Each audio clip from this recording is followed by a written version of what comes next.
It has been 250 days since the October 7th attacks, and an estimated 120 Israeli hostages still remain in Gaza.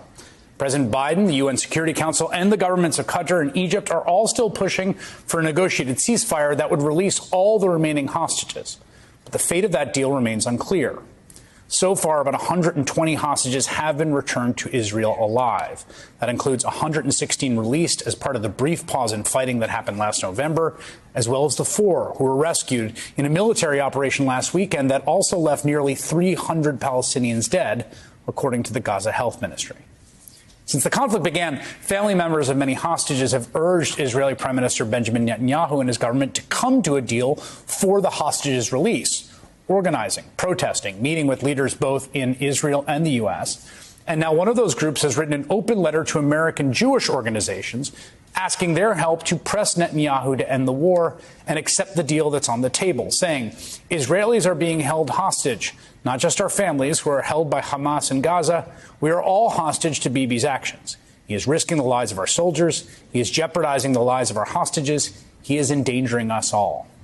Zahiro Shahar Mor is a spokesman for those hostage families. He's a critic of the Netanyahu government. Multiple members of his family were taken by Hamas on October 7th. 3 of Zahiro's relatives were released in that initial swap last year, but his uncle, Abraham Munder, remains in captivity where he recently turned 79. And Zahiro Shahar Mor joins me now. It's really an honor to have you, and I want to thank you for joining us. I want to start just by asking you how your family is doing, how those who have been released in November are coping, how you are coping with your uncle's continued absence. Well, thank you for having me first. My family members are trying to cope, but, everything is in this status mode because we are still waiting for Abraham to come back. And until he comes back, nothing can, start moving into healing or recuperating phase.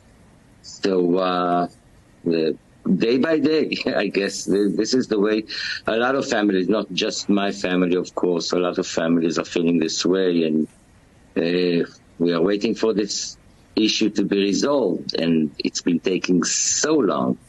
It's amazing. There are sort of two stories I've heard, or two sort of arguments about a ceasefire deal.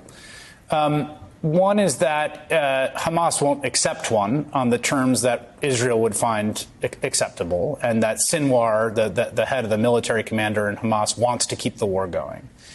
The other is that it's not worth a deal prematurely if it means a cessation of hostilities before eradicating Hamas. And as someone who has a family member there and has been organizing this, what is your demand, your request, your ask of your government on this negotiation?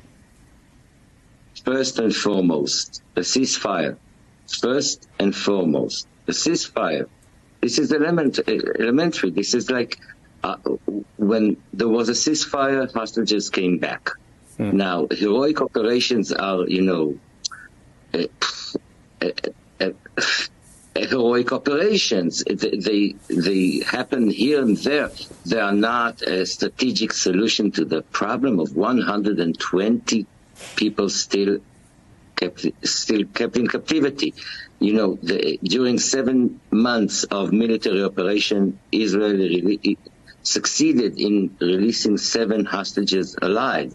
This is, a pace of 1 hostage per month, 8 months even. So 120 hostages, it's like 10 years' time. The hostages have no time. Their sanitary conditions are non-existent. Their health is deteriorating by the day, and physical and mental. And we must find a way to bring them back home as soon as possible. These are not, these are not only young people. These are elderly people, grandfathers and parents and uncles and people that were taken from the beds 7 a.m. on a Saturday, in their pajamas and barefoot sometimes. Yeah.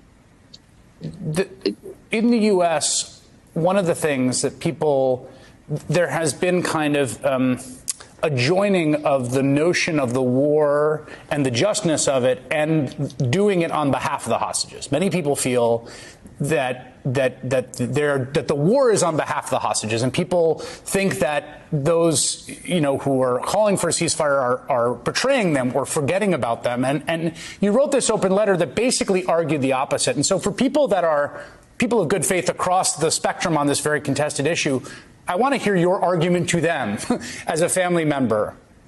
Sure. First, again, a ceasefire. Why?